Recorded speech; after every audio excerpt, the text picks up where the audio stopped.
Kalimat iman pertama di dalam Al-Quran itu diikuti dengan amalan salat sebagai pembuktian dari sifat taqwa.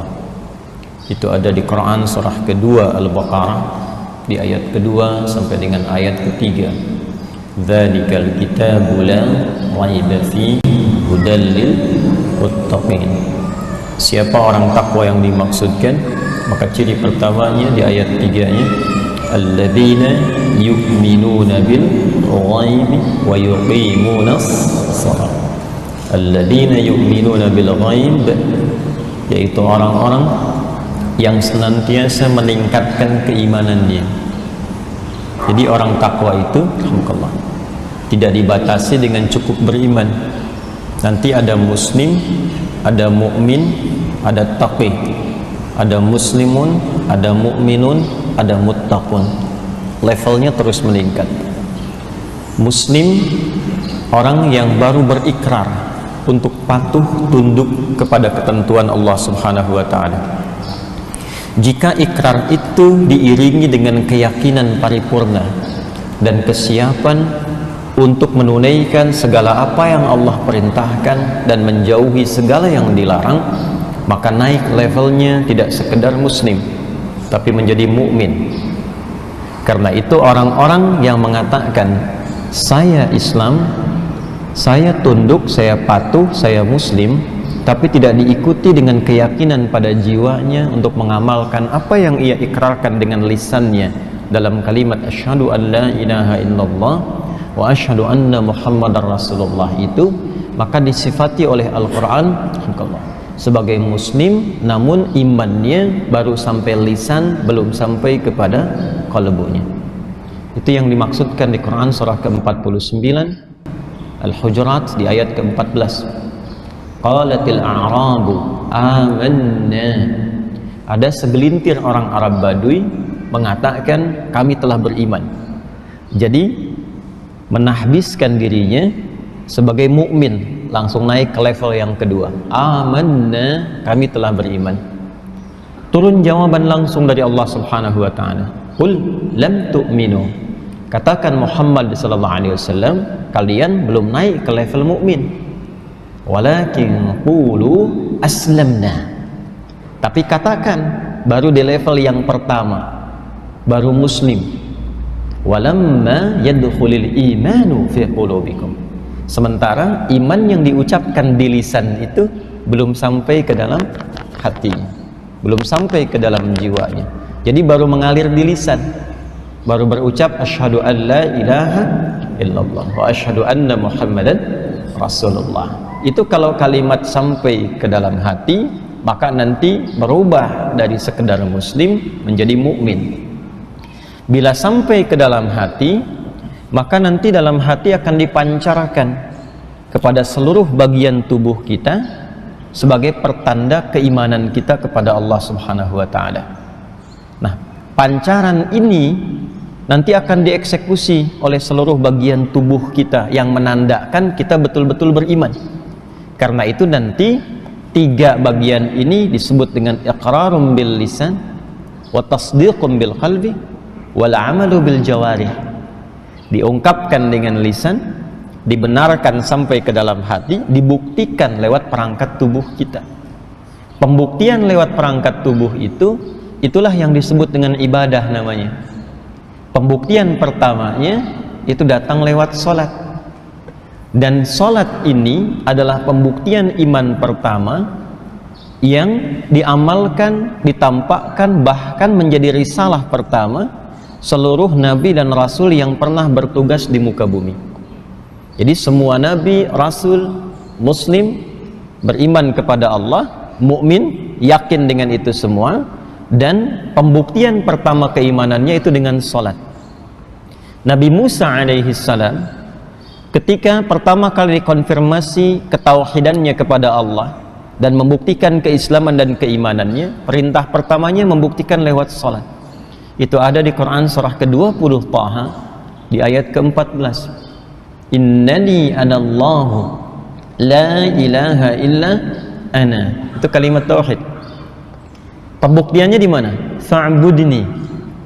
Kata Allah, innani anallahu, sungguh saya tegaskan saya itu Allah, la ilaha illa ana, tidak ada yang layak dipertuhankan dan disembah. Karena ilah itu mengandung makna dipertuhankan dan disembah sekaligus. Ketika itu menjadi nama bagi Tuhan, maka berubah menjadi Allah. Jelas ya?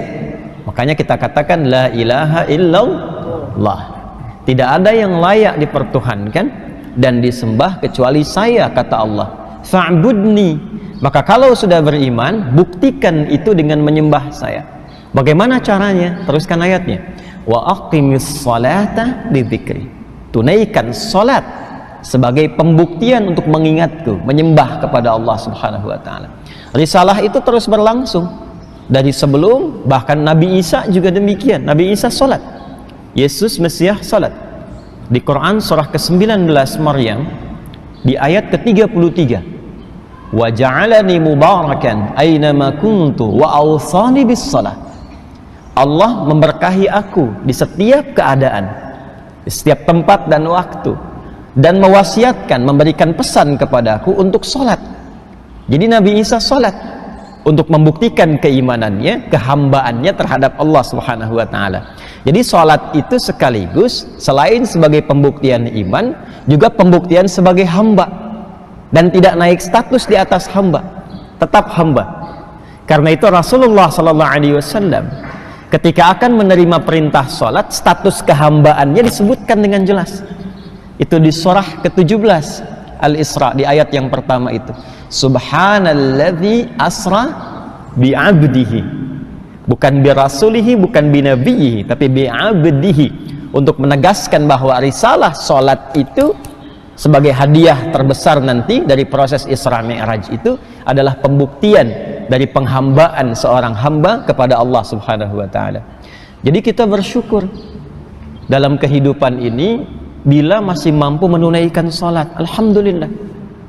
Artinya komitmen keyakinan kita, keberimanan kita kepada Allah Subhanahu wa taala kita telah wujudkan, dan perwujudan pertama kali itu melalui salat. Sekaligus ibadah salat yang ditunaikan itu semakin sering ditunaikan, itu mengonfirmasi peningkatan iman. Rumus dalam Al-Quran pertama kali, kalau imannya ingin terus ditingkatkan, maka sholatnya diperbanyak.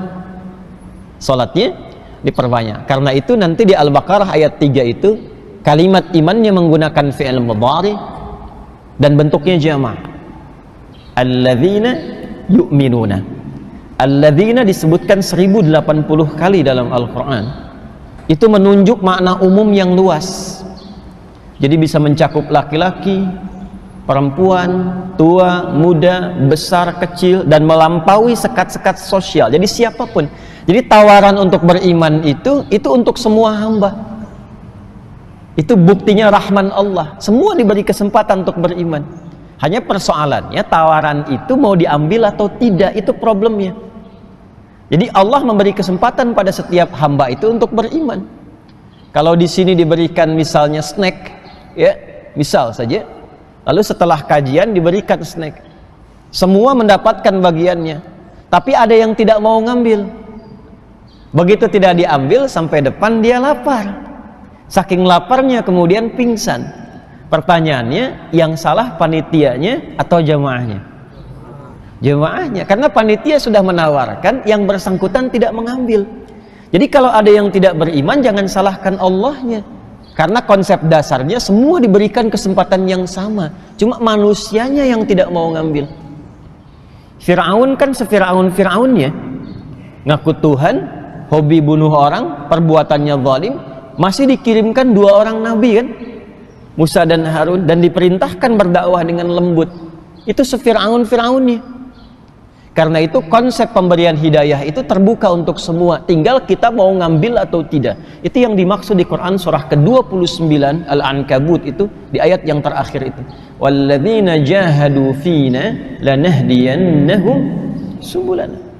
Orang-orang yang serius mengambil hidayah yang telah kami tebarkan itu. Jadi pancaran hidayah itu seperti sinyal yang ditebarkan, tinggal kita mau mengambilnya atau tidak. Jadi kalau antum ingin cepat dapat hidayah itu, coba cepat cari tempat-tempat yang sinyalnya kuat mendapatkan itu. Anda kan kalau telepon sinyalnya lemah langsung keluar cari sinyal kan? Jalan sambil tunjuk-tunjuk padahal yang telepon nggak ada di situ gitu. Ini sinyalnya nggak ada nih gitu kan? Tapi Anda cari-cari supaya sinyalnya penuh lagi. Itu Allah tebarkan sinyalnya, ada di majlis ilmu, di majlis, di masjid, di ta'lim, ya kan? Nah, itulah sinyalnya. Kalau kita mau mendekat ke situ, maka lanahdiyannahum subulana. Kami akan tunjukkan, kata Allah, dan dibimbing untuk mendapatkan jalan-jalan kemuliaan menuju Allah Subhanahu wa taala. Dan alhamdulillah, salat berjamaah itu di antara jalan-jalan untuk mendapatkan hidayah Allah. Dan itu sangat mahal. Biasanya di antara sekian surah-surah yang dibacakan oleh imam itu bukan sekedar permohonan yang ditujukan kepada Allah, tapi umumnya mewakili pesan-pesan penting yang menjadi kebutuhan seluruh jamaah yang menunaikan salat. Kadang-kadang unik Pak Ibu, kita itu para imam kadang menyiapkan surat tertentu untuk dibaca, tapi ketika salat itu bisa berubah. Bisa demikian itu. Ya, tadi dibacakan Quran surah ke-25 Al-Furqan tadi. Tadi itu dari ayat 68 sampai ayat 75. Surah ke-25 ayat 68 sampai dengan 75. Saya singkat saja pesan kuat yang penting di ayat tadi itu. Utamanya di ayat 70 dan 75-nya. Utamanya. Ya, di ayat 70 dan 75-nya.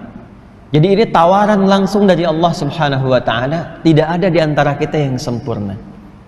Idealnya semua menjadi ibadur rahman, hamba-hamba Allah yang penyayang, sikapnya yang lembut, yang baik, yang toleran dalam konteks kebaikan.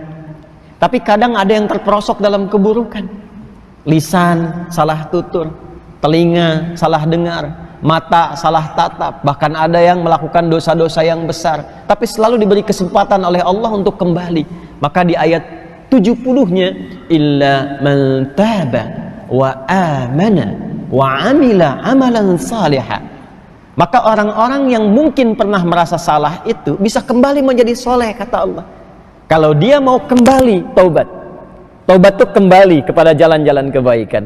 Jadi bahasa Quran itu indah sekali. Tidak ada memang yang sempurna di antara manusia yang bukan nabi dan rasul itu. Ya. Tapi kemuliaan manusia itu, hamba yang salah itu terletak kepada keinginan kuatnya untuk selalu berusaha menjadi soleh. Jadi yang dituntut dari kita itu usahanya. Karena itu saya sering berkata, Allah itu sangat mencintai seorang pelaku maksiat yang gemar bertaubat dibandingkan dengan orang soleh yang tidak pernah merasa salah. Ya. Jadi kalau kita mau kembali, itu disukai oleh Allah. Taubat dan tinggalkan perbuatan-perbuatan buruk itu. Lalu kuatkan imannya, isi dengan amal soleh. Apa ciri orang yang telah berhasil menjadi soleh itu? Maka diteruskan ayatnya. Ya.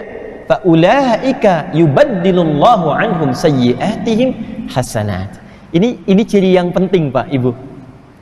Orang kalau sudah taubat itu, kata Allah, ciri diterima taubatnya, maka berganti perbuatan salah yang sebelumnya dilakukan dengan perbuatan soleh yang konsisten dikerjakan. Jadi kalau kita bertaubat dari dosa mata, misal melihat yang salah nih, seringkali terdorong untuk melihat gambar yang tidak baik, lalu taubat. Maka ciri diterima taubatnya itu, yang salah ini berganti menjadi soleh. Tidak ingin lagi melihat gambar yang tidak baik, tontonan yang tidak bagus. Dari situ beralih kepada yang baik-baik. Maka kalau ini konsisten dikerjakan, Allahu Akbar, ayat 75-nya. Ulaika yujzauna al-ghurfata bima sabaru. Maka orang-orang ini menggunakan bentuk jamak nih Pak. Ya, kalau jamak itu pekerjaannya tidak sendirian. Jadi kalau di keluarga ini, orang tua ngajak anak-anaknya, suami dengan istri kompak. Jadi di rumah tontonan-tontonannya diganti menjadi yang lebih baik, bacaan-bacaannya diganti dengan yang lebih soleh. Dirumuskan di mana sekolahnya, di mana bekerjanya, di mana belajarnya. Itu kalau kompak seperti itu dan bersabar menjalaninya, bersabar. Kalimat pertamanya sabar.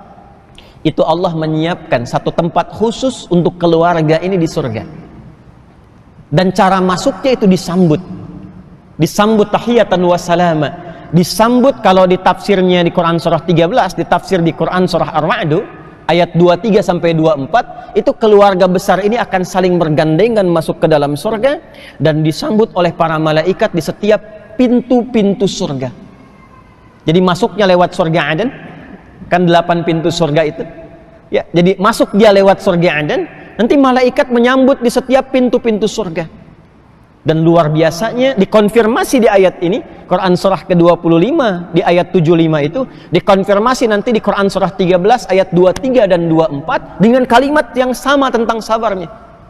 Ya, jannatu adnin yadkhulunaha wa man salaha min abaihim wa azwajihim wa dhurriyyatihim wal malaikatu yadkhuluna alaihim min kulli bab. Salamun alaikum bima sabartum fa ni'ma uqbad dar. Maka orang-orang ini, kata Allah, ini langsung dari Al-Quran. Saya selalu mengatakan, posisikan Al-Quran itu bukan sekedar kitab bacaan, tapi surat-surat bimbingan yang Allah langsung berikan kepada kita. Jadi kalau baca Quran itu, rasakan itu untuk kita. Posisikan diri kita itu sebagai penerima perintah. Bukankah dari Al-Fatihah sampai An-Nas itu disebut dengan surah? Ya kan? Bapak Ibu, saya sering katakan begini. Kalau terpisah dengan anak misalnya, sedang sekolah pesantren, 3 tahun tidak bertemu, tiba-tiba dapat surat dari anak, tuh, senang tidak? Senang ya? Kita dapat surat dari orang tua yang nggak pernah berjumpa dulu selama berapa masa, senang ya? Sekarang Allah kirim surat kepada kita, 114 surat yang belum tampak dalam pandangan kita, yang selalu memberikan rahmat, perhatian, ampunan, pemaafan, kirim surat, 114 surat lewat manusia utama yang terpilih Sayyidina Muhammad SAW sampai ke kita. Maka kata para ulama, surat itu posisikan untuk kita isinya, disampaikan lewat Rasulullah, dicontohkan cara membaca dan mengamalkannya, tujuannya sampai ke kita. Jadi kalau baca Quran itu rasakan ayatnya untuk kita. Jannatu adnin yadkhulunaha. Itu beda ketika hanya sekedar membaca dengan merasakan bahwa firman ini untuk kita. Kata Allah, hei kamu ini, aku sudah siapkan surga. Ini untuk keluarga kamu. Tapi kamu harus bersiap untuk memasukinya. Ini amalannya. Bila dikerjakan amalan-amalan itu, kata Allah, ini anaknya bisa menggandeng bapak ibunya, bisa menggandeng pasangannya, keluarga besar, masuk ke dalam surga. Yang paling menarik, wal malaikatu yadkhuluna alaihim min kulli bab. Malaikat datang menyelamati dari setiap pintu surga, masuk memberikan selamat. Apa kalimat pertama yang diucapkan malaikat? Ternyata bukan karena hebat amalnya, bukan karena banyak salatnya, bukan karena banyak hafalan Qurannya, bukan karena banyak infaknya. Salamun alaikum bima sabartum, tapi karena banyak sabarnya. Ternyata sabar itu mahal, Pak, Bu. Sabar, Bu, ya, kalau mendidik anak-anak menjadi soleh, sabar. Karena di situ ternyata kunci untuk mendapatkan rahmat Allah itu. Sabar, ikhwan. Bapak yang sedang mencari nafkah dengan cara yang halal, sabar. Karena ternyata setiap gerak langkahnya itu pahalanya ada di situ. Dan peluh keringat, capek, lelah, itu ternyata yang punya nilai di hadapan Allah. Itu kalimat pertama malaikat itu sabarnya.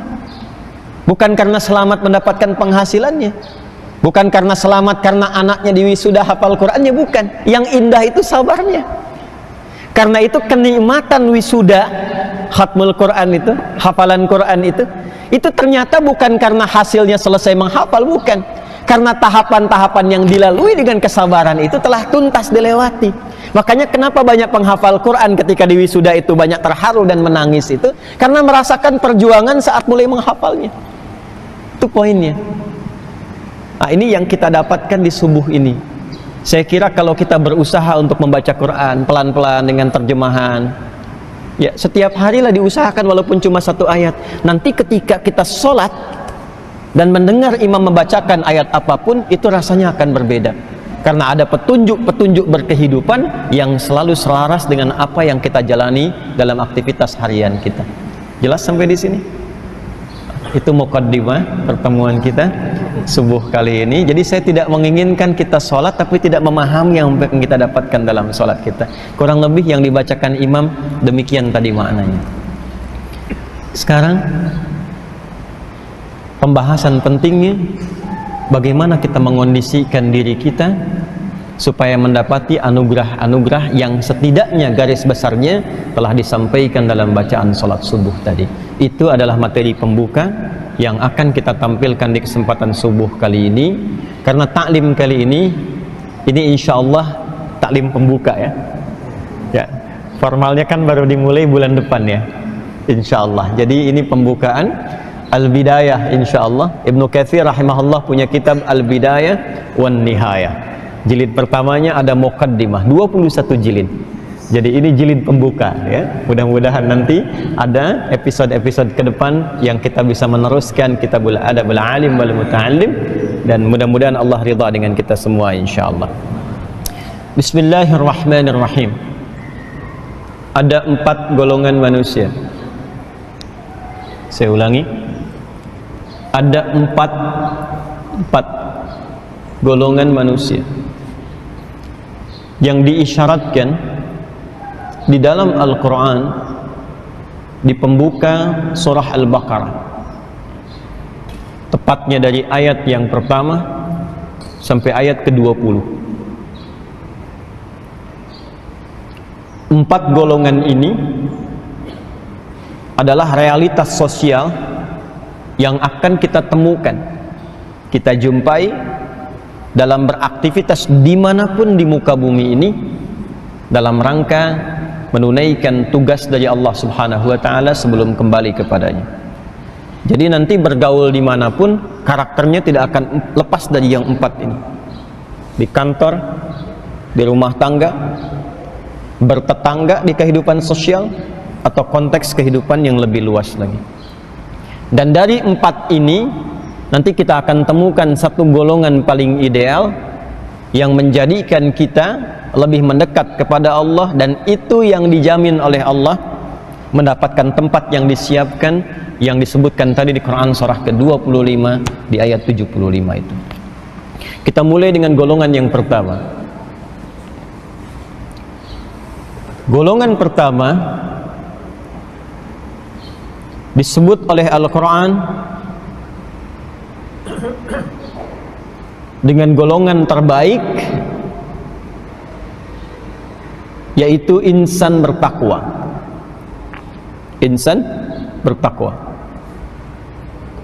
Dan ini modal penting. Takwa itu modal penting dalam bergaul dimanapun. Jadi kalau kita bergaul dengan siapapun, dimanapun, bertugas di tempat, di ruang, di waktu mana dan kapanpun, itu insya Allah akan selalu diterima dalam kebaikan. Anda bertugas sebagai apapun, diplomat, ditempatkan di negara-negara tertentu ya, di kantor ada penugasan di tempat baru, bergaul dengan keluarga, mahasiswa misalnya, baru masuk kampus atau bertempat di tempat yang baru, dimanapun, ketika membawa nilai-nilai ketakwaan ini, itu dijamin oleh Allah akan menjadi yang terbaik di tempat dia berada. Itu ditemukan isyarat pertamanya di Quran surah ke-49 ayat 13. Masuk tafsirnya dulu, nanti kita balik ke Al-Baqarahnya. Quran surah ke-49 Al-Hujurat ayat 13. A'udzubillahi minasyaitonirrajim. Bismillahirrahmanirrahim. Ya ayyuhan nas, hei semua manusia tanpa kecuali. Ingat ya, manusia itu pernah saya sampaikan setidaknya disebut dengan 5 nama dalam Al-Quran. Setidaknya ada 5 nama pokok. Nanti lain waktu kalau ingin lebih detail kita ngaji di kesempatan berbeda. Ada disebut dengan bashar, 35 kali disebutkan dalam Al-Quran. Secara singkat kalau disebutkan bashar, ini menunjuk kepada sisi fisiknya, tampilannya yang halus, kulitnya yang beda dengan binatang, beda dengan jin, beda dengan malaikat. Dan ini nama pertama yang diperkenalkan oleh Allah kepada malaikat dan jin. Di Quran surah ke-15 Al-Hijr ayat ke-28 sampai 29-nya. Wa idh qala rabbuka lil malaikati inni khaliqum basyara min salsalim min hama'im masnun. Ya, jadi bashar itu nama pertama yang diperkenalkan untuk membedakan bahwa materi penciptaan manusia ini beda dengan jin dan malaikat. Karena itu di ayat 27-nya jin disebutkan dulu. Wal janna khalaqnahu min qablu min naris samum. Jadi malaikat diciptakan dari cahaya, jin diciptakan dari api yang menyambar-nyambar naris samum. Manusia diciptakan bahannya beda. Ya. Min salsalim min hamaim masnun, dari bahan yang terbuat dari materi berbeda dari jin dan malaikat. Dan nanti tampilan pokok ini disebut dengan bashar dan punya bawaan nafsu. Karena itu kalau kita keluarkan ayat-ayat bashar itu sekaligus mengkaji ayat-ayat tentang bagaimana mengendalikan nafsu. Jelas ya? Ini secara singkatnya demikian. Ada ins. Ins ini sering dipasangkan dengan jin. 18 kali disebutkan dalam Al-Quran pasangan ini. Ya, ya ma'syaral jinni wal ins wa ma khalaqtul jinna wal ins. Nah, jin dengan ins ini itu berlawanan. Jadi kalau bashar tadi dari materi fisiknya, kalau ins itu dari sifatnya. Ya, fitrah karakteristiknya. Jin punya 3 arti, lawannya ins punya 3 arti dari sifat karakternya. Jin tersembunyi, ins itu tampak, kelihatan. Karena itu jin disebut dengan jin karena fitrahnya tersembunyi. Materinya dari api yang menyambar, sifat karakternya tersembunyi. Jadi jin itu pada asalnya itu tidak boleh melakukan penampakan karena fitrahnya tersembunyi. Jadi kalau ada jin melakukan penampakan, itu jin sedang mengalami persoalan, sedang punya masalah, sedang bergeser dari fitrahnya. Ya, apalagi manusia yang cari-cari penampakan jin. Nah, jadi jin itu harus sembunyi, Pak. Ya, Bu. Jadi jangan takut sama jin. Ya, jangan takut sama jin itu. Karena jin itu sifatnya tersembunyi, nggak nampak. Nggak nampak. Lawannya manusia ins, tampak. Sebaliknya kalau jin itu tersembunyi, nampak bermasalah, manusia itu mesti tampak. Jadi kalau ada manusia punya karakter suka sembunyi-sembunyi, itu sama dengan bukan, sama dengan sedang punya persoalan. Ya, suami ibu pulang ke rumah sembunyi-sembunyi misalnya. Ya, harusnya lewat depan, lewat jendela belakang. Nah, itu sedang punya masalah itu. Ya. Nah, buka handphone sembunyi-sembunyi, nggak mau ketahuan tuh. Ya. Nah, itu juga sedang punya persoalan. Ibu cari dompet suami sembunyi-sembunyi. Nah, itu ada masalah itu. Itu karakternya demikian. Jelas ya? Allahumma shayyiban nafi'an.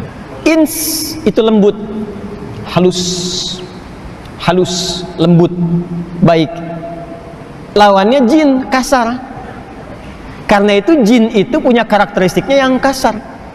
Ya, makanya sekalipun dia misalnya melakukan penampakan atau merasuki orang-orang tertentu, tidak akan berubah orang kerasukan jin menjadi lembut, tidak.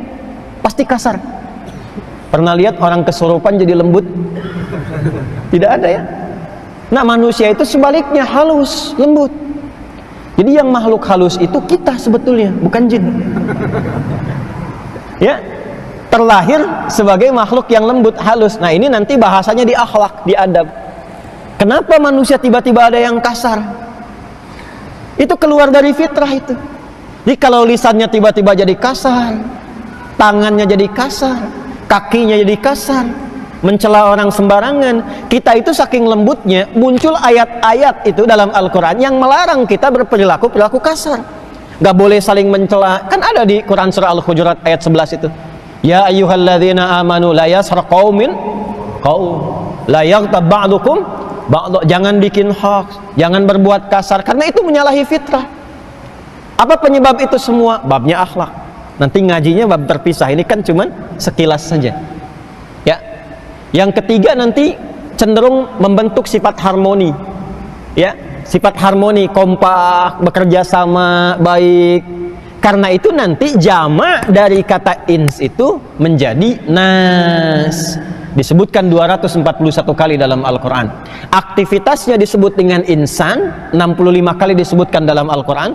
Dari bangun tidur sampai tidur lagi, cari semua kata insan dalam Al-Quran, turunkan menjadi kurikulum. Itu aktivitas kita. Jamaknya disebut dengan nas, dengan sifat sosialnya. Apa hubungan dengan golongan pertama tadi? Nah, ini yang mau kita tuntaskan. Jadi kalau sudah membentuk jamak, insan aktivitasnya, nas sifatnya, ya, ins itu sifatnya, insan aktivitasnya, bashar bawaan nafsunya, Bani Adam keturunan genealoginya sampai dengan ke Adam. Sifat sosialnya, dimanapun insan ini beraktivitas, baik itu di rumah berkeluarga, di kantor, di kehidupan sosial, maka berubah menjadi nas namanya. Maka di Al-Hujurat ayat 13 panggilannya bukan ins, bukan bashar, bukan insan, bukan Bani Adam, tapi ya ayyuhan nas. Kalau sudah nas, itu artinya mencakup makna ins, mencakup makna insan, sekaligus terkandung sifat bashar di dalamnya dan terbawa genealoginya sampai Nabi Adam alaihissalam. Jadi sampai dengan nasab kita ke Nabi Adam alaihissalam berkehidupan, itu punya sifat sosial yang nggak mungkin hidup sendiri. Makanya Adam dan Hawa itu saat turun ke bumi dan ditakdirkan oleh Allah kemudian membawa misi, itu pertama kali disebutkan di Quran itu sifat kekeluargaannya dulu yang melahirkan keturunan. Itu yang dimaksud An-Nisa ayat pertama itu. Ya ayyuhan nasuttaqu rabbakumul ladzi khalaqakum min nafsin wahidah wa khalaqa minha zawjaha wa batha minhuma rijalan katsiran wa nisaa. Jadi dari Adam dan Hawa kata Allah akan melahirkan generasi keturunan, nggak bisa hidup sendiri. Di sifat kita ini nggak bisa sendirian, Pak, Ibu. Jadi kalau kita itu sadar kita bukan makhluk individu, nggak akan angkuh dalam berkehidupan karena kita butuh orang lain. Harus disadari itu. Ya, dan Allah pun menciptakan Adam tidak sendirian. Adam itu diciptakannya dengan lawan jenisnya, Adam dan Hawa. Tolong ingat kata-kata ini ya, Adam dan Hawa, bukan Adam dan Hendra. Adam dan Hawa, lahir keturunan dari situ. Nah, keturunan ini disebutkan, diisyaratkan di Quran akan berganti generasi dan mungkin menempat di tempat-tempat yang berbeda. Jadi nggak sama semua. Teruskan ayatnya ke Quran surah 49 ayat 13. Ya ayyuhan nasu inna khalaqnakum min dzakarin wa untha wa ja'alnakum syu'uban wa qabail. Kami jadikan anak keturunan Adam itu akan berganti generasi sampai kehidupan dunia berakhir dan tempatnya akan berbeda-beda, tidak sama semua. Ini yang datang ke ta'lim ini pun kan nggak semua dari Bekasi kan? Ya? Yang paling jauh dari mana? Oh, ada yang paling jauh di sini dari mana? Bandung. Jauh sekali itu. Ada yang dari Bandung. Sumatera ada? Ya? Tuh, ini mungkin asalnya nggak akan sama semua. Ada yang dari Sumatera, ada yang dari Kalimantan, dari macam-macam bermukim di sini. Bahkan sukunya bisa tidak sama. Wa qabail. Menariknya apa? Teruskan ayatnya. Lita'arafu. Desain kehidupan ini supaya bekerja sama, membangun harmoni, kompak, menyukseskan misi kita di bumi. Nah, cara membangun misi ini supaya sukses belum selesai ayatnya. Inna akramakum indallahi atqakum. Ini poinnya, ini yang ingin saya dapatkan. Setiap orang yang beraktivitas di bumi, kata Allah, berinteraksi dengan siapapun, maka yang paling mulia, yang paling hebat, yang paling ideal di antara mereka adalah orang yang paling mampu memaksimalkan takwanya. Jadi kalau Bapak Ibu ingin bergaul dimanapun, ingin sukses, ingin baik, maka yang pertama, tingkatkan dulu kualitas diri kita itu menjadi bagian golongan pertama ini, menjadi bagian dari golongan orang takwa. Ini sudah desain Allah ini. Ya, ingat ya. Setiap pencipta itu sifat dasarnya, logikanya akan tahu dengan apa yang diciptakan. Orang yang buat handphone kan tahu dengan isi handphone kan? Allah yang menciptakan kita maha tahu tentang kehidupan kita. Jadi bukan hanya tentang diri kita, tentang kehidupan kita semuanya.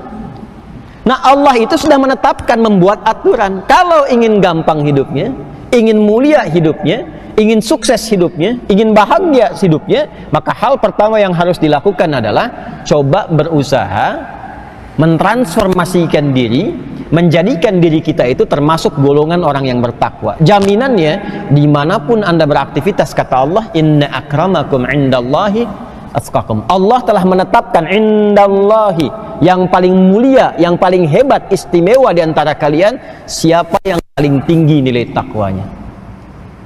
Sekarang pertanyaannya, ya Allah, bagaimana cara kami menjadikan diri kami termasuk bagian orang takwa itu? Sehingga kalau dibawa ke rumah tangga, jadi suami bertakwa, sukses rumah tangganya. Jadi istri bertakwa, sukses rumah tangganya. Jadi anak bertakwa, sukses kehidupannya. Jadi bos, direktur bertakwa, sukses pekerjaannya. Jangan salah. Jangan salah. Dan ini hal pertama yang dilakukan oleh Nabi saat Allah menurunkan bimbingan merubah masyarakat jahiliyah.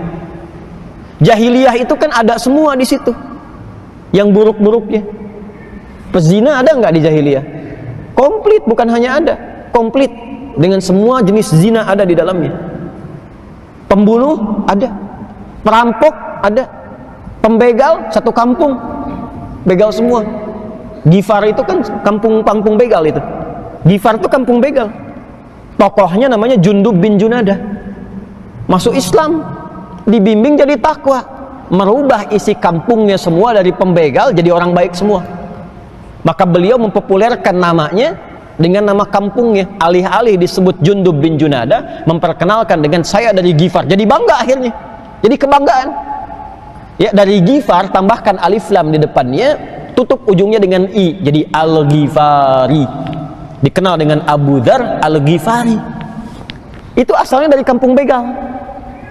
Masuk Islam, berubah jadi bagus. Bahkan tak paling populer termasuk yang meriwayatkan hadis-hadis Nabi SAW. Dan di antara hadis yang banyak diriwayatkan itu hadis tentang takwa. Biasanya beliau berduet dengan Mu'adz bin Jabal. Coba cek di Al-Arba'in itu, yang karya Imam An-Nawawi itu ya, 42 hadis. Hadis nomor 18 coba dilihat tuh. An Jundub bin Junadah wa Mu'adz bin Jabal radhiyallahu taala anhuma qala Rasulullah sallallahu alaihi wasallam, ittaqillaha haitsuma kunta wa atbi sayyi'atal hasanata tamhuha. Itu yang meriwayatkan mantan begal. Itu hadis takwa yang dibawa itu berubah kepribadian.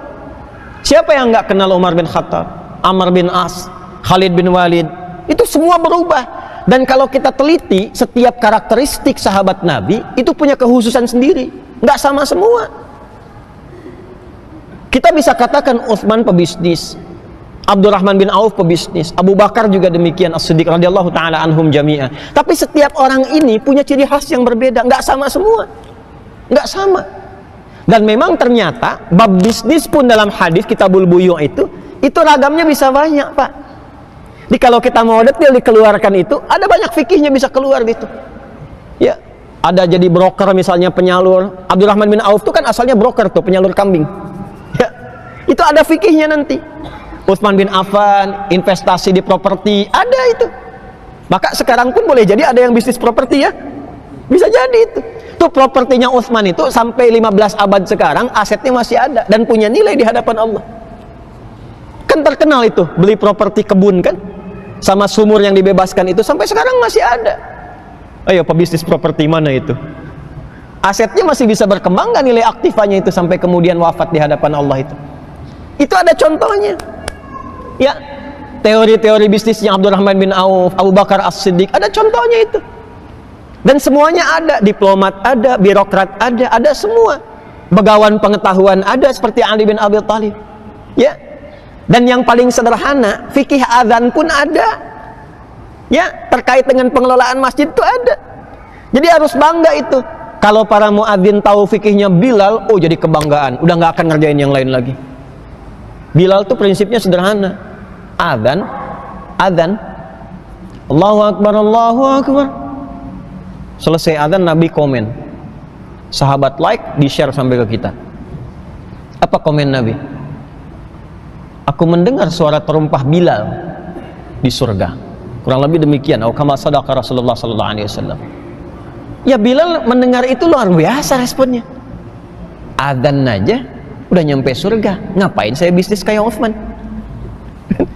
Jadi semua porsinya udah ada. Ya sudah, di situ beliau konsisten azan saja. Sepeninggal Nabi, Pak, Ibu, itu beliau ditawari jadi salah satu pejabat. Kalau kita sekarang hakim agung lah, dengan gaji dan fasilitas yang luar biasa, itu menolak dan ingin menyendiri karena ingin mempertahankan komitmen yang telah dibangun di era Nabi untuk azan saja. Dan dengan itu mendapatkan jaminan. Kan itu nggak mudah itu. Ya, makanya teman-teman yang muadzin tuh pelajari fikihnya. Itu mahal, itu mahal. Banyak semua tuntunannya, dan semua mengerucut kepada jalan-jalan takwa. Jadi semua ketika dirubah lewat pedoman yang Allah turunkan di Al-Quran itu, dibimbing langsung oleh Rasulullah, itu masyarakat jahiliyah di semua aspek yang disebut buruk itu berubah kemudian menjadi khairul ummah. Bahkan turun langsung pengakuan dari Allah, syahadahnya minallah, dengan turunnya surah Ali Imran ayat 110 itu, kuntum khaira ummatin ukhrijat linnas ta'muruna bil ma'ruf wa tanhauna 'anil munkar wa tu'minuna billah. Itu yang mahal. Itu yang mahal. Nah, sekarang berbahagianya kita, ternyata ciri sifat umat takwa itu enggak dibatasi di era Nabi saja. Nilainya tetap berlangsung berkelanjutan. Jadi kita ini patut bahagia karena Al-Qur'annya pun terjaga sampai dengan sekarang. Sampai dengan nanti. Satu-satunya kitab di muka bumi yang terjaga keadaannya dari lafadznya, maknanya, pedomannya, sampai bahkan kehidupan berakhir, sampai kembali kepada Allah, hanya Al-Quran. Karena itu semua nilai-nilai takwa itu sama, masih ada di situ, tinggal kita keluarkan di masa kini. Dan selalu salihun likulli zaman wal makan, sesuai dengan kebutuhan zamannya. Itu dahsyatnya Quran. Jadi dibaca, dipelajari, diamalkan di era Nabi, di era setelahnya, di kini sampai akan datang, itu selalu sesuai dengan kebutuhan zamannya. Itu yang coba kita keluarkan. Pertanyaan besarnya, bagaimana membentuk pribadi ideal sebagai orang takwa di hadapan Allah? Maka cirinya ada 4. Cirinya ada berapa? 4. Amalannya 4 ya. Amalan pertama,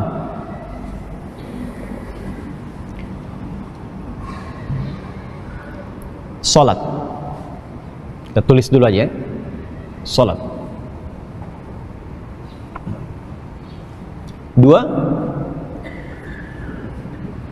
infak. Jadi pertama amalan ritual, sholat. Kedua amalan sosial, infak. Nanti kita pelajari apa itu infak ya. Jadi jangan terbayang langsung uang saja, tidak ya. Kita nanti pelajari. 3, interaksi dengan Al-Quran. Al-Quran, hati-hati ya, Al-Quran. Salat, infak, Quran. 3, memiliki visi akhirat. Memiliki visi akhirat. Wabil akhirati hum yuqinun. Sudah? 4 ini ya. Dan keempat ini harus punya pondasi. Kalau pondasinya nggak kuat, bangunannya bisa runtuh. Pondasi utamanya pondasi iman. Jadi kalau kita gabungkan 4 tambah 1 berapa? 5 ya. Pondasinya pondasi iman. Orang yang mampu mengoptimalkan 5 pokok ini, maka langsung dijamin oleh Allah di ayat yang kelima, ulaika ala hudam mir rabbihim wa ulaika humul muhtadun. Orang-orang ini itu akan langsung dibimbing, dinaungi oleh bimbingan Allah di setiap keadaan dia beraktivitas. Pakai ala ya, bukan fauqa. Ini Pak, ini saya bawa kitab nih. Ini dulu di antara ulama fikih yang sangat terkenal nih, Profesor Dr. Wahbah Az-Zuhaili. Ini orang Arab menyebutnya As-Suyutil Mu'asir, Imam Suyuti kontemporer, telah meninggal. Ya, ini Masya Allah. Saya mengambil juga pelajaran manfaat dari beliau dari sisi fikihnya waktu beliau ke Tripoli. Ini ada tafsir yang beliau tuliskan, Tafsirul Munir. Ini contoh saja. Ini Pak, ini kitab, buku, ini meja. Fokus ya. Bukunya ada di mana? Di atas meja ya. Ini saya simpan begini. Bukunya ada di mana? Di atas meja. Oh, di bawah di sini. Ya. Ini di atas meja, ini di atas meja. Nah, di bahasa Arab itu punya detil. Ada detilnya. Kalau begini, ini di atas juga nih. Ini fauqa namanya. Al-kitab fauqal maktab. Jelas? Kalau begini nempel, ini ala namanya, ala al-kitab, ala al-maktab. Jelas? Sama-sama di atas, tapi yang ini nempel, yang ini ada jarak. Paham? Ulaika ala hudam mir rabbihim. Ada orang-orang yang nempel terus dengan petunjuk Allah. Jadi dimanapun dia berada, dibimbing langsung oleh Allah, bimbing terus. Di rumah tangga dibimbing Allah, ya, di pekerjaan dibimbing Allah, ya, di kehidupan sosial dibimbing oleh Allah. Anda dekat dengan pimpinan, dibimbing oleh pimpinan, aksesnya mudah kan? Ya kan? Di kantor ada pimpinan, dibimbing, diarahkan, semua akses itu bisa bisa didapatkan dan mudah aktivitasnya. Ini ada hamba dibimbing Allah, apa yang sulit bagi Allah? Karena itu kehidupan orang ini itu selalu lekat dengan kebahagiaan, tenang aja, tenang, sukses terus. Orang-orang yang menggenggam kebahagiaan, ketenangan itu bahasa Arabnya disebut dengan muflihun. Dari kata aflaha, aflaha itu menggenggam falah. Falah itu bahagia dan sukses. Kalau bahagia saja belum tentu sukses, itu fariha namanya. Fa, ra dengan ha. Fariha yafrahu. Ya. Orangnya farah, sifatnya disebut farhan. Jadi kalau ada yang namanya farhan, farah, ya, atau farah misalnya perempuan, farhan laki-laki, itu artinya orang yang selalu diharapkan bahagia dalam hidupnya, walaupun belum tentu sukses. Kalau sukses saja, belum tentu bahagia, itu turunan katanya dari kata fauz. Faza yafuzu fauzan. Fauzan, fauzi, faizah, fauzia. Itu satu akar tuh, satu akar.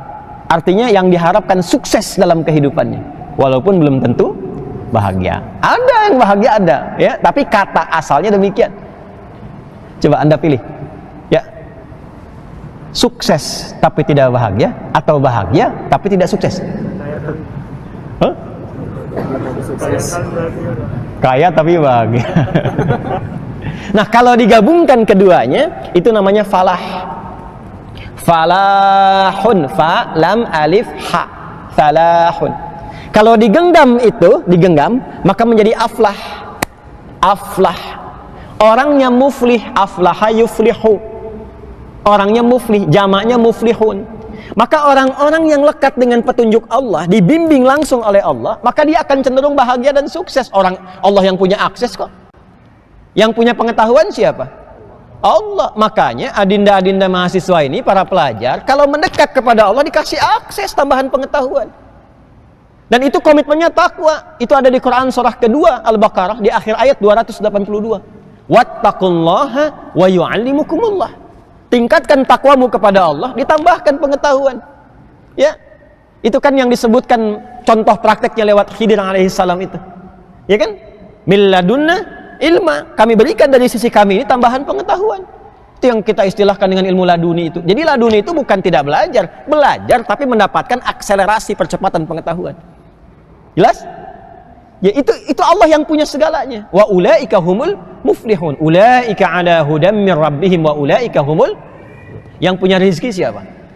Yang punya solusi siapa? Terus kenapa kita tidak dekati Allah? Jadi yang memaksimalkan 5 utama ini, maka yang terjadi adalah terdapat percepatan-percepatan menuju kebahagiaan dan kesuksesan. Pokok yang pertama iman. Iman. Karena itu falah, kalau digenggam menjadi aflah. Kapan bisa mendapatkan aflah ini? Ketika iman mulai tertanam dalam jiwanya. Karena itulah ketika Allah menurunkan surah Al-Mu'minun, orang-orang beriman, itu pembukanya langsung dengan kata aflah dan menggunakan kata qad sebagai penjamin. Quran surah ke-23 ayat yang pertama. Qad aflahal. Dapat ya? Qad itu ada 3 maknanya. Dalam bahasa Arab itu ada 3. Bisa taukid, penguat. Bisa tahqiq, penjamin. Bisa takrib, sesuatu yang mendekatkan. Jadi kalau ada qad, misalnya qad, itu satu bisa berarti penguat. Artinya informasi yang disampaikan, ditegaskan supaya kita nggak ragu sedikit pun. Yang kedua, at-tadmin, penjamin. Jadi langsung dijamin informasi yang disampaikan mendapat jaminan langsung dari yang menyampaikannya. Yang ketiga, takrib, informasi yang disampaikan akan cepat diraih. Kalau mau sholat setelah azan ada apa? Qomat kan? Ya qomah ya. Coba, dalam iqamah itu ada qadnya tidak? Ada ya? Qad qamatis shalah, qad qamatis shalah. Apa artinya qad di situ? Takrib. Salat sudah dekat, mau kita tunaikan. Allahu akbar, Allahu akbar. Asyhadu an la ilaha illallah, asyhadu anna Muhammadar Rasulullah. Hayya 'alas shalah, hayya 'alal falah. Qad qamatis shalah. Salat sudah dekat, siap ditunaikan. Salat sudah dekat, cepat siap-siap. Itu qad di situ. Nah, di Quran surah 23 ayat 1 itu 3 makna ini menyatu semua. Qad aflahal mu'minun. Kata Allah, saya tegaskan ya, saya jamin ya, orang-orang yang beriman itu akan cenderung dekat kepada kebahagiaan dan kesuksesan. Jaminannya dari Allah. Kapan itu didapatkan? Bagaimana caranya? Balik ke konsep awal. Al-Baqarah ayat 2-5-nya itu. Karena itu kalau ingin meraih itu dasarnya iman. Bagaimana iman yang supaya bisa mendapatkan kemudahan, kenyamanan, kebahagiaan, kesuksesan itu? Maka ternyata bukan sekedar beriman, tapi imannya terus di-upgrade, terus dikelola, dinaikkan. Jangan dicukupkan dengan berkata begini, saya beriman. Itu butuh pembuktian. Jadi semua yang bersumber dalam hati itu butuh pembuktian. Butuh pembuktian. Di hati itu kan gak kelihatan. Dari mana taunya itu benar dalam hati? Maka dibuktikan. Semua yang dari hati teorinya begitu. Cinta itu kan di hati kan? Ya kan? Dari mata turun ke hati. Itu laki-laki. Perempuan dari telinga turun ke hati. Ya kan? Pembuktian cinta itu lewat nikah. Maka lewat akad dibuktikan adanya cinta di dalam hati. Bukan lewat hubungan yang tidak jelas. Itu bukan pembuktian cinta. Cinta itu bersih. Ya, sebagaimana dari hati itu keluar sesuatu yang bersih dari takwa. Maka pembuktiannya lewat nikah, lewat yang halal. Ya. Makanya saya selalu katakan kalau ada akhwat, ibu punya anak perempuan, ada laki-laki mengatakan kepadanya, aku mencintaimu, jangan percaya. Ya. Langsung jawab, buktikan cintamu dengan menuliskan nama kita di buku pernikahan kita berdua. Ya. Bikin status tuh ya. Ya. Makanya setelah menikah dapat BPKB kan? Ya, buku pernikahan kita berdua. Nah, iman itu puncak tertinggi dalam hati, butuh pembuktian. Dan harus dikelola, dimanage. Gak bisa dengan mengatakan saya beriman, tidak. Nah, kalau kita ingin jadikan kata ini bentuknya berubah dengan bentuk yang terus terjaga, berkesinambungan, maka dalam bahasa Arab kata kerjanya harus dirubah ke dalam bentuk fi'il mudhari'. Fi'il mudhari'. Cirinya gampang. Setiap ditemukan Anita di awal kata kerja itu pasti mudhari. Anita itu hamzah, nun, ya, dan ta. Hamzah, nun, ya, dan ta. Ibu Anita, ibu hamzah, ibu nun, ibu ya, dan ibu ta. Ada hamzahnya, ada nunnya, ada ya-nya, ada ta-nya. Kalau ingin bentuk jama', tambahkan un di ujungnya. Depannya Anita, ujungnya un. Amana itu bentuk dasar. Kalau kita ingin rubah dalam bentuk Anita, misal tambahkan ya depannya, ujungnya jadikan un, jadi yu'minun, maka bentuknya menjadi jama' dan sifatnya progresif terus berlangsung. Coba di Al-Baqarah ayat 3 itu. 3 itu kalimatnya apa? Alladzina yu'minun. Jadi kalau ingin menjadi orang takwa, jangan cukupkan mengatakan saya beriman, tapi kelola iman itu agar terus bertambah dan naik. Jelas? Bagaimana caranya? 4. Yuk kita turunkan. 1, tadi sudah dituliskan ya. Memperbanyak sholat. Memperbanyak sholat. Sholat secara hukum ada 2 jenis. Umumnya, 1 yang diwajibkan, kedua yang disunnahkan. Yang wajib itu disebut fardu, yang sunnah disebut dengan nafilah. Yang wajib itu ada 5. Seperti kita ketahui, subuh, zuhur, asar, maghrib, isya. Yang sunnah, nafilah, menunya banyak. Ada menu yang menyertai subuh, pagi, siang, sampai ke malam. Jadi kalau sholat sunnah itu menunya menyertai hampir perjalanan waktu dari mulai subuh ketemu subuh lagi. Bebas, menunya banyak. Kembalikan dulu ke Al-Baqarah. Perhatikan mushafnya. Lafaz sholat itu ada 3 jenis lafaz. 1, alif, lam, shad, lam, alif, ta marbutah. Saya tuliskan dulu ya.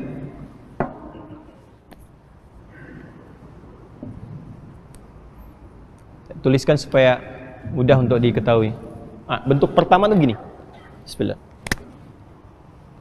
1 ini begini. Alif, lam, shad, lam, alif, ta marbutah. Gini.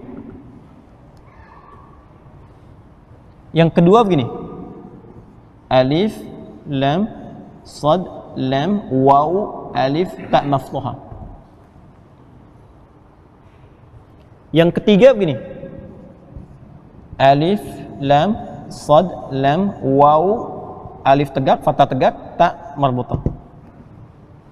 Gini. Kalau yang pertama begini, ini artinya sekali sholat, 1 kali sholat. Jelas? Sekali saja, tunggal, mufrad, singular. Kalau yang kedua begini, ini bentuknya jama', tapi ada batasnya. Al-jam'ul mahdud, jama' tapi terbatas. Karena itu bentuk yang kedua yang seperti ini, kalau tersebut di dalam Al-Quran yang bermakna ibadah sholat, itu maknanya sholat fardu yang wajib itu. Ada berapa jumlahnya? Berapa waktu? 5 kan? Berapa rakaat? 17. 5 waktu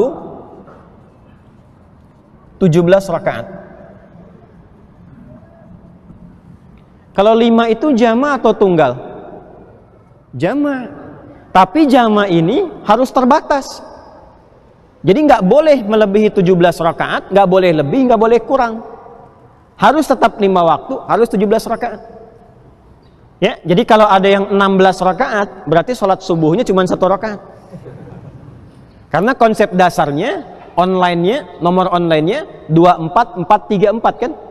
2 subuh, 4 zuhur, 4 asar, 3 maghrib, 4 isya. Ya, jadi kalau kita ingin online dengan Allah, passwordnya 24-4-3-4. Waktunya sudah diatur. Karena itu ketika Allah menyebutkan supaya kita menjaga waktu sholat ini, yang fardu ini, yang pokok ini, itu kalimatnya menggunakan ini. Ya, bentuk yang kedua. Dicek di Al-Baqarah ayat 238. Quran surah 2 ayat 238. Paling kanan sebelah pojok di atas. Hafidhu 'alas salawati was salatil wusta wa qumu lillahi qanitin. Saling menjaga di antara kalian. Bentuknya pakai hafadha yuhafidhu. Pakai ilmu sarafnya. Bukan hafidha yahfadhu, tapi hafadha yuhafidhu. Kalau hafadha itu maknanya saling. Jadi harus saling mengingatkan. Ya. Makanya kita kan punya jadwal salat ya. Di-share tuh kalau bikin status, kalau mau cari pahala jangan yang aneh-aneh. Ya, udah aja update jadwal sholat seputar Bekasi. Al-Azhar punya akun misalnya kan, akun media sosial. Boleh upload tuh jadwal sholat sekitar Jaka Sampurna dan sekitarannya misalnya. Wah, itu pahalanya banyak.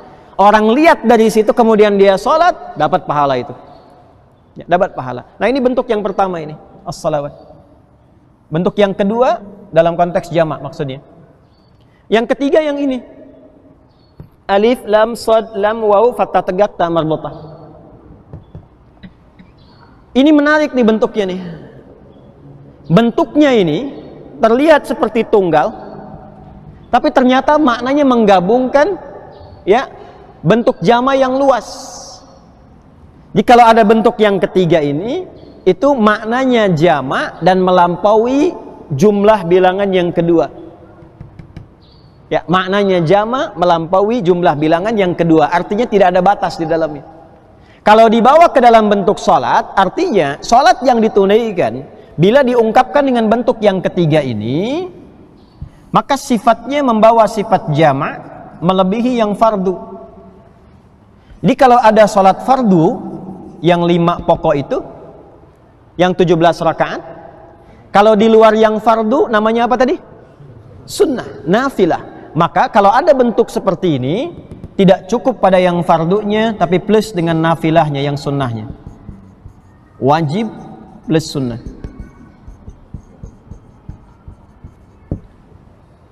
Oh. Coba lihat Al-Baqarah ayat 3. Bentuknya pakai yang pertama, kedua atau ketiga?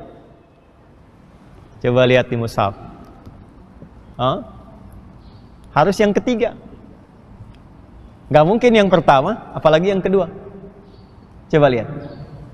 Alladzina yu'minuna bil ghaib wa yuqimunas shalah. Coba lihat. Salat di situ bentuknya yang ketiga kan? Alif, lam, shad, lam, waw, fathah tegak, ta marbutah. Jadi kalau ingin menjadi takwa, takwa itu kan golongan spesial. Ya kan? Kalau hanya mengerjakan yang fardu, yang nggak spesial pun sama semua. Martabak itu disebut spesial kalau ada tambahan di bahan-bahannya kan? Kalau cuma martabaknya nggak spesial. Kalau telurnya naik jadi 3, 4, 5 telur, 10 telur plus daging, itu baru spesial. Ya? Nah ini orang takwa itu orang spesial. Bukan sekedar muslim, bukan sekedar mukmin, tapi orang yang terus mengupgrade keimanannya. Karena di-upgrade, dinaikkan dari standar. Jadi yang 5 waktu itu standar. Semua yang sudah muslim, sholatnya mesti 5 waktu. Ya nggak ada, saya kan baru mu'alaf Ustadz, jadi 1 waktu saja, tidak. Sama aja baru masuk Islam dengan setelah berislam, terus berislam, itu tetap 5 waktu yang fardu. Tapi kalau ingin naikkan standar itu menjadi takwa, maka tambah dengan yang sunnahnya. Tambah dengan nafilahnya. Nah, tinggal kewajiban kita itu menurunkan menu-menunya. Apa saja menu yang nafilah itu supaya meningkat kualitas menjadi takwa. Makanya ketika Allah menambahkan menu di dalam Al-Quran untuk tambahan sholat itu, yang nafilah-nafilah itu, maka keistimewaannya diikutkan. Contoh, di antara ayat yang menyandingkan waktu sholat fardu dengan yang sholat nafilah plus dengan jenisnya, buka Quran surah 17 Al-Isra. Surah 17 Al-Isra itu kan yang mendapatkan peristiwa Isra ya, dan Mi'raj sehingga mendapatkan ibadah salat. Ayat 78. Ayat 78 sampai 80 lah. 78 sampai 80. Kita berhenti sebentar lagi ya insyaallah. Ada ayatnya? Ayat 78 untuk yang 5 waktu. Aqimis salata liduluki syamsi ila ghasaqil laili wa qur'anal fajr. Inna qur'anal fajri kana masyhuda. Itu yang 5 waktu. Tunaikanlah olehmu salat itu dari mulai tergelincir matahari masuk waktu siang zuhur ila ghasaqil laili sampai ke malam zuhur. Maksudnya di cover nih 4 waktu zuhur, asar, maghrib, isya. Nanti di tempat lain disebutkan isyarat-isyaratnya, di hadis didetilkan. Kemudian wa qur'anal fajr, subuh. Makanya subuh itu disebut juga dengan fajar. Ada 2 nama, fajar dan subuh. Nanti di edisi yang lain kita bisa perdalam itu, ada hikmahnya.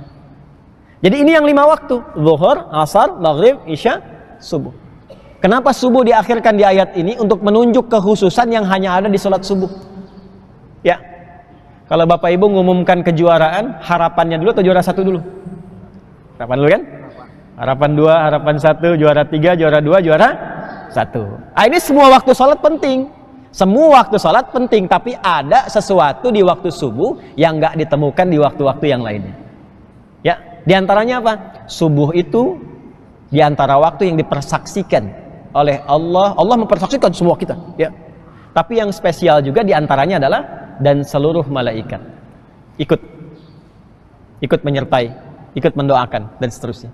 Itu subuh. Makanya banyak ulama mengejar bahkan sebelum subuh.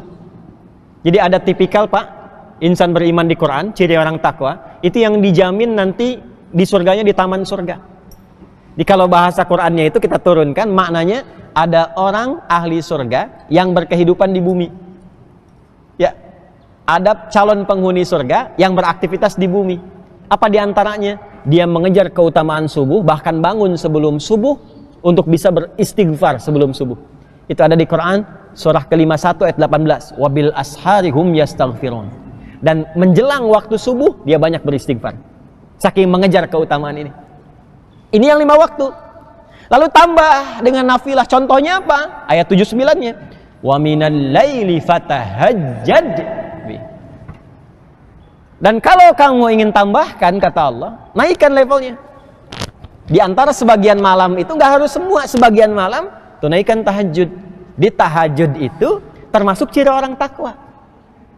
Jadi kalau kita ingin naikkan levelnya dari mukmin menjadi muttaqin, coba naikkan, tambah nafilah. Di antaranya apa? Tahajud. Makanya Nabi ketika mengatakan, saya orang paling takwa di antara kalian, ciri ketakwaannya nampak pada tahajudnya. Itu yang coba ingin diikuti oleh para sahabat itu. Ya, sampai berkonsultasi pada Sayyidah Aisyah. Kan viral ya hadisnya di Al-Bukhari itu. Datang beberapa sahabat kepada Sayyidah Aisyah bertanya, kaifa kanat salatun Nabi sallallahu alaihi wasallam? Bagaimana salat malamnya Nabi sallallahu alaihi wasallam? Jawaban pertama, la tas'al an husnihinna wa tulihinna. Jangan ditanya bagaimana panjang dan bagusnya. Itu kalimat ini ketika didengar penasaran, diikuti di belakangnya. Nabi salat, makmum di belakang. Maka ternyata rakaat pertama itu 100 ayat Al-Baqarah. Rakaat pertama dikira akan ruku, ternyata belum, lanjut. Al-Baqarah 286, satu surah. Begitu selesai dikira ruku, lanjut Ali Imran 200 ayat. Dikira ruku, lanjut An-Nisa 176 ayat. 5 juz 4 halaman. 5 juz 4 halaman rakaat pertama baru ruku. Rakaat pertamanya. Besoknya nggak ikutan lagi. Besoknya nggak ikutan lagi. Itu semakin tinggi semakin naik, semakin tinggi semakin naik. Karena itu orang-orang yang meningkat takwanya, contoh dia tahajud tadi, dia mau tahajud nih, maka Allah berikan akses yang berbeda dengan orang-orang yang hanya sholat yang standar tadi. Sholat standar pun dapat kita manfaatnya, tapi ketika tambah tahajud, aksesnya lebih luas lagi. Karena itu langsung disebutkan. Jadi ketika menunaikan tahajud dapat tambahan 4 lagi. Teruskan ayatnya. Wa minal laili fatahajjad bihi nafilatal laka asa. 1. Asa ayyab'atsaka rabbuka maqaman mahmuda. 1. 2. Wa qur rabbi adkhilni mudkhala sidqin. 3. Wa akhrijni mukhraja sidqin. 4. Waj'alni min ladunka sultanan nasira. Karirnya dibimbing oleh Allah, ditempatkan di tempat yang terbaik dunia akhiratnya. Yang kedua, dibimbing setiap mengawali aktivitas supaya tidak menempuh dengan cara yang haram.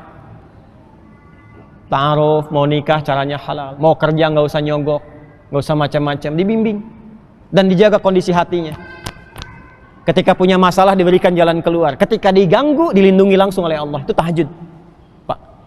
Makanya saya agak rewel tuh ya, terutama yang ikhwan, yang laki-laki ya. Kalau bisa sedapat mungkin, walaupun cuma 2 rakaat, witir 1 rakaat, jangan tinggalkan. Sedapat mungkin, walaupun hanya sunnah hukumnya, tapi mahal itu. Maka naikkan levelnya. Boleh sekarang keluarkan.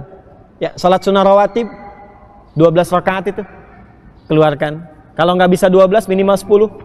Ya, 2 sebelum subuh, 4 sebelum zuhur. Kalau tak mampu 4, ambil hadis yang Ibnu Umar, yang 2. 2 setelah zuhur, 2 setelah maghrib, 2 setelah Isya. Hadis tentang salat-salat mutlak. Salat di antara 2 adzan, adzan iqamah. Salat duha. Duha itu ada 3 jenis. Salat syuruk, nanti saya berhenti supaya Bapak Ibu juga bisa salat syuruk. Ya, tenang aja, nanti kita bagi waktunya. Syuruk itu awal duha. Syuruk itu awal duha. Jumlah bilangannya 2 rakaat. Apa manfaat yang didapatkan? Itu nilainya seperti haji dan umrah. Tapi bukan berarti sudah haji sudah umrah. Saya habis taklim mau haji dan umrah. Tidak. Beda ya. Tapi keutamaan senilai haji dan umrah. Itu syuruk. Syaratnya ba'da subuh. Tapi tunggu dulu sampai lewat masyrik, karena nggak boleh sholat tepat di atas terbitnya matahari. Tunggu ya. Bayangan 1 taba, jeda kurang lebih lah 1 jam sampai 1 jam setengah setelah subuh. Ya, jadi kalau misalnya dari mulai 4:30 subuhnya, ya kurang lebih jam 6 itu sudah mulai. Ya, nanti sampai ke pertengahan.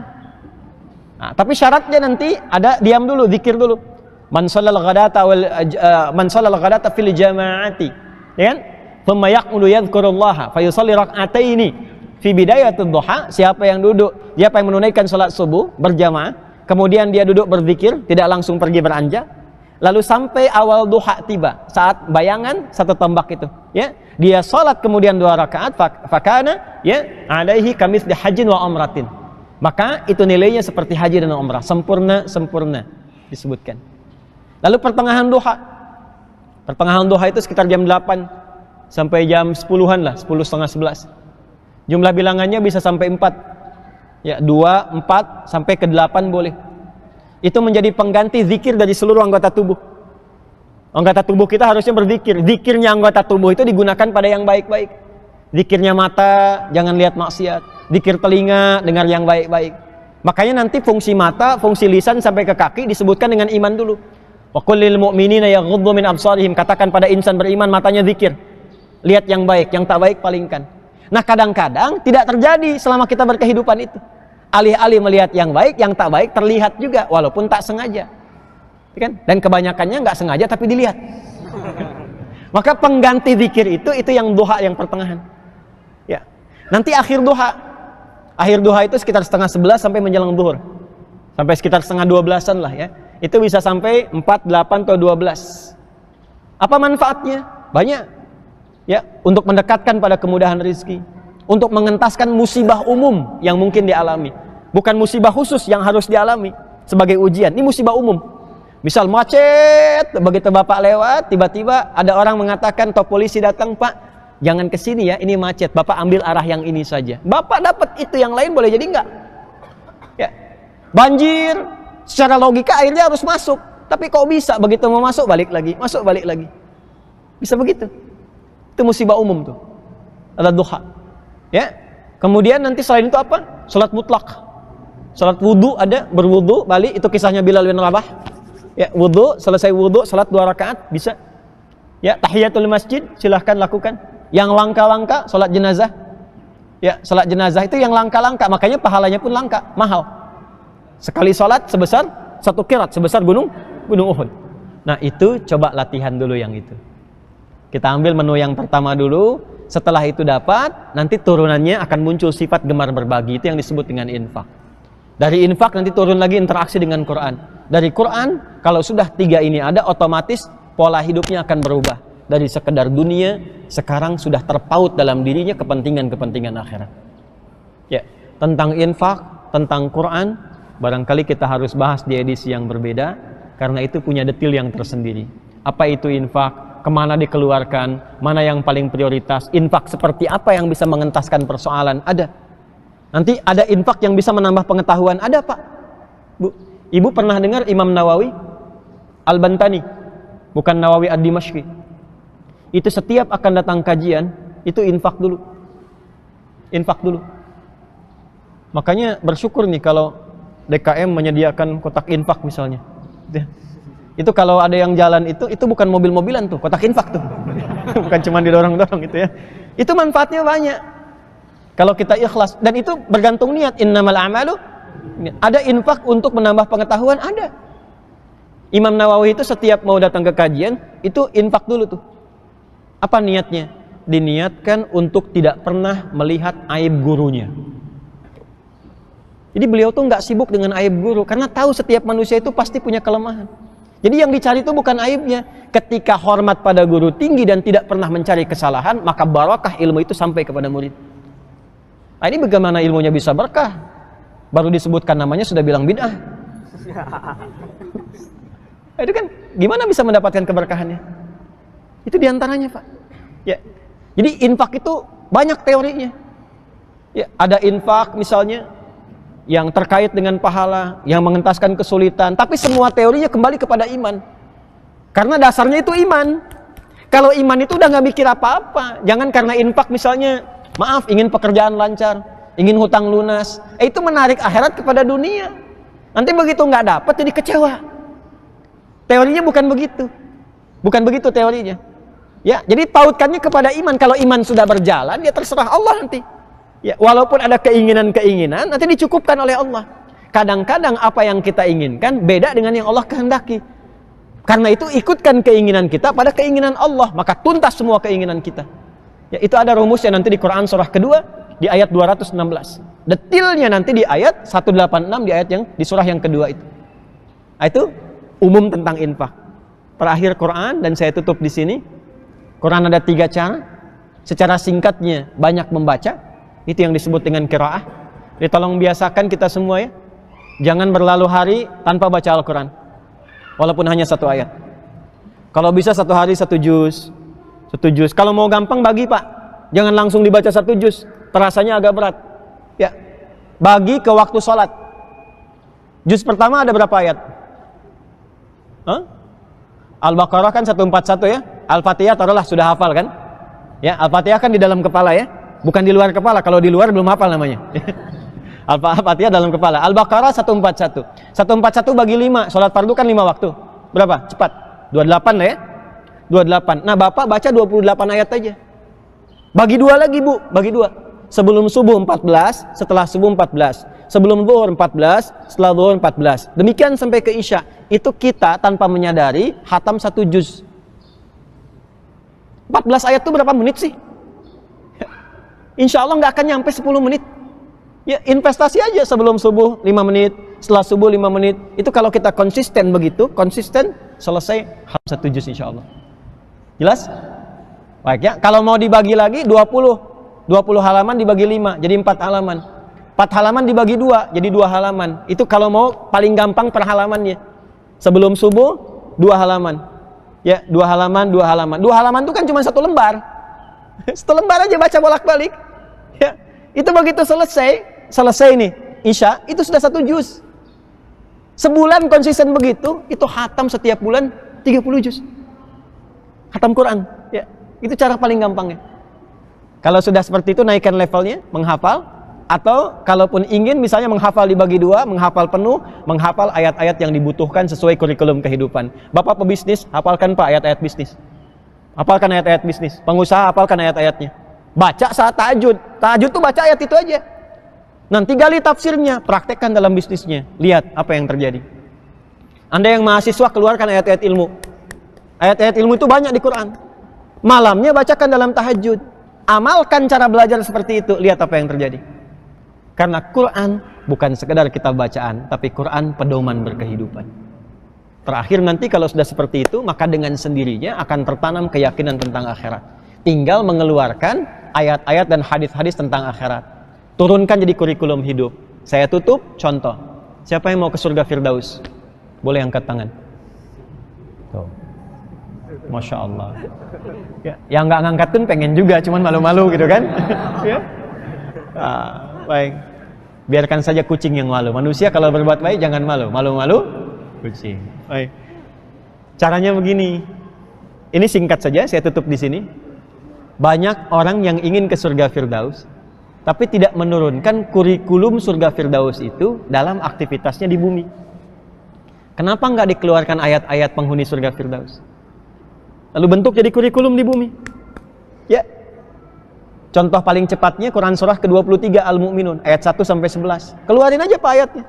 Qad aflahal mu'minun alladzina hum fi salatihim khashi'un walladzina 'anil lagwi mu'ridun walladzina hum lizakati sa'ilun. Jadi penghuni surga Firdaus itu punya kualifikasi, keluarkan aja itu. Lalu konsisten terapkan dalam berkehidupan. Di situ ada ayat tentang harta zakat. Zakat kan di mana bisa zakat kalau nggak ada uangnya? Maka penghuni surga Firdaus pun itu bisa dihuni oleh pengusaha, pebisnis, pedagang, ada. Ya. Saat yang bersamaan dia sholat. Bapak kan kenal Utsman bin Affan, Abdurrahman bin Auf. Kenal kan? Itu kata Imam Nawawi di kitabnya At-Tibyan, itu Utsman bin Affan, Abdurrahman bin Auf, Tamim Ad-Dari, itu sekaya-kayanya masih bisa malamnya sholat tahajud sampai khatam Al-Quran. Malam itu. Ya, itu turunkan ke bumi, tuliskan di rumah, konsisten sekeluarga. Maka kita tinggal nikmati ulaika humul warithun alladzina yarithuna al-firdausa hum fiha khalidun. Maka itu yang kita harapkan jadi golongan yang pertama. Mudah-mudahan Allah memberikan taufik kepada kita semua. Maka yang pertama, saya cuma titip ya untuk kita semua, sholat ya. Sholat, kerja dimanapun jangan tinggal sholat. Kalau bisa tambahkan dengan sunnahnya, tambahkan nafilahnya, karena kata falah pertama yang disebutkan dari 4 amalan ini melekatnya hanya kepada sholat. Hayya 'alas shalah, hayya 'alal falah. Dan 5 kali diperdengarkan dalam kehidupan kita. 5 keutamaan, 5 kebaikan, sholatnya 5 waktu, diperdengarkannya 5 kali di telinga kita setiap pergantian waktu setiap hari. Jadi kita itu seharusnya umat bahagia, umat yang sukses. Karena 5 kali disebutkan, masa nggak sukses-sukses? 5 kali disebutkan nggak bahagia-bahagia, aneh itu. Ya aneh, harusnya kita dapatkan. Ya karena itu mudah-mudahan kita bisa istiqamah dalam 5 kebaikan yang disebutkan. Jadi golongan yang pertama, 3 golongan yang lainnya ada sikap-sikap yang berbeda. Insya Allah itu tafsirnya nanti di kajian tafsir di malam Jumat di Masjid Al-Ihsan yang di Pondok Timur Mas itu ya. 3 golongan yang lainnya mesti kita waspada, tapi di balik kewaspadaan juga tetap berinteraksi dalam kemuliaan. Itulah hebatnya Quran. Nanti ada yang non-muslim, ada yang orang Islam tapi perilakunya seperti non-muslim, itu ada. Ngaku muslim tapi nggak sholat, ngaku muslim tapi nggak mau zakat.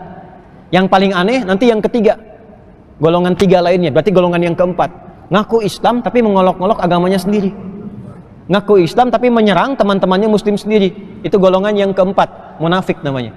Jadi yang kedua itu nanti ada kafar dibagi 2, kafarul asi yang bermaksiat, orang Islam tapi maksiat seperti orang kafir. Ya, golongan ketiganya yang kafir, yang non muslim. Dan kafir itu pun ada maknanya lagi. Itu bukan panggilan untuk merendahkan, bukan. Itu panggilan terhormat untuk membedakan keyakinan. Diserap ke dalam bahasa Inggris menjadi kafir. Orang Inggris pun nyerap kata kafir. Itu kata kafir pun itu diserap ke bahasa Inggris, kafir. Kafir itu kan penutup nih, gini. Di dalam kafir ini ada isinya. Ini kalau masih terkafir belum bisa buka isinya. Ya. Nah, dari kata kafara jadi kafir. Bahasa Inggris itu banyak. Ya, menyerap dari bahasa Arab seperti sugar daddy. Sugar itu dari kata sukar, ya. Sukar bahasa Arabnya itu sukar, kurma sukari, kurma yang manis, ya kan? Diserap ke dalam bahasa Inggris jadi sugar. Ya, kafara jadi kafir. Orang yang menutup diri belum menerima sesuatu itu bahasa Arabnya disebut kafir. Di kafir itu artinya orang yang masih menutup dirinya, belum mau menerima, kadang belum mau bisa mendengar, ya kan? Ya itu disebut kafir, itu bahasa halusnya. Makanya ketika turun surah Al-Kafirun, itu orang-orang Arab jahiliyah nggak pada marah. Karena panggilannya terhormat. Kuliah ayyuhal kafirun. Hai orang-orang yang, katakan Muhammad pada orang-orang yang masih menutup dirinya, belum mau menerima keterangan kamu, belum mau merespon, kan nggak apa-apa, lakum dinukum. Itu indah kan? Makanya Abu Jahal nggak marah disebut kafir. Ya. Abu Lahab nggak marah, karena itu panggilan yang terhormat, tidak merendahkan, untuk membedakan antara yang belum beriman dengan yang sudah beriman. Jelas ya? Paham insya Allah. Nah yang keempat itu golongan munafik, ini yang bahaya. Golongan munafik. Saya kira itu yang bisa disampaikan, tapi tolong pelajari, jangan berhentikan di sini. Karena Quran itu sangat detil. Sampai ketemu orang munafik pun ada cara untuk bergaul dengan mereka. Ya, dan hebatnya begini, hebatnya tidak pernah menyertakan dengan celaan dan cacian. Sekalipun bertemu orang munafik. Caranya luar biasa, elegan sekali. Dan kalau Anda baca satu ayat saja, itu kita sampai bisa mengatakan fabi ayyi ala rabbikum tukadziban. Ya. Apa dan bagaimana itu? Nanti di pertemuan berikutnya insyaallah. Ya, An-Nisa ayat 140 nanti dikaji sendiri ya, insyaallah. Saya kira itu yang bisa disampaikan untuk pertemuan kali ini. Yang berikutnya di Al-Azhar kita kembali kepada kitab induk yang pokok, Adabul Alim wal Muta'allim. Saya kira dulu pernah dikopikan ya. Sudah 2 tahun masih ada kopiannya? Ya, kalau belum nanti nggak apa-apa, nanti saya coba kopikan kembali insyaallah. Ya, berapa yang kita kira-kira bisa kita kopikan sesuai materinya saja. Nanti sesuai materi setiap lembarnya Anda pegang. Saya menginginkan kalau saya baca Anda ikut baca juga, supaya ditandain nanti ya, tandain, jadi tahu bacanya dan bisa diajarkan kembali kepada anak cucu di kemudian hari insyaallah. Demikian yang bisa disampaikan. Semoga Allah rahmati kita semua, memuliakan kita semua, menjauhkan dari berbagai mara bahaya, menyehatkan kita dan memberkahi setiap pertemuan kita insyaallah. Allahumma taqabbal minna innaka antas sami'ul alim wa tub 'alaina innaka antat tawwabur rahim. Nahmaduka hamdan syakirin, hamdan na'imin, hamdan yuwafi ni'amahu yukafi mazidah. Ya Rabbana lakal hamdu wa lakal syukru kama yanbaghi li jalali wajhikal karim wa li 'azimi sultanik. Allahumma salli wa sallim wa barik ala habibikal karim rasulikal mustafa al-amin sayyidina Muhammadin wa ala alihi wa sahbihi ajma'in. Rabbana la tada'na fi maqamina hadha wa fi kulli maqamin dhanban illa ghafartah. Ya Allah, jika ada pelaku maksiat di dalam ruang masjid ini atau di sekitarnya, jangan biarkan ia pulang kecuali Engkau ampuni segala dosa-dosanya. Wala hamman illa farajtah, jika ada yang tengah merasakan kegelisahan, jangan biarkan ia meninggalkan masjid ini kecuali Engkau telah tenangkan keadaan hatinya. Wala maridan illa syafaitah, jika ada yang diuji dengan penyakit seberat apapun, maka mohon angkat dan sembuhkan penyakitnya ya arhamar rahimin. Allahumma ya arhamar rahimin, wala hajatan min hawaijid dunya wal akhirati fiha laka ridwan wa fiha lana as-salah illa qadaitaha ya arhamar rahimin. Allahumma ij'alna min ahli al-Qur'an waj'al al-Qur'ana sahiban lana fid dunya wa syafi'an lana fil akhirati ya arhamar rahimin. Rabbana atina fid dunya hasanah wa fil akhirati hasanah wa qina adhaban nar. Sallallahu ala sayyidina Muhammad wa ala alihi wa sahbihi ajma'in. Wa akhiru da'wana subhanakallahumma wa bihamdika asyhadu an la ilaha illa anta nastaghfiruka wa natubu ilaik. Walhamdulillahi rabbil alamin.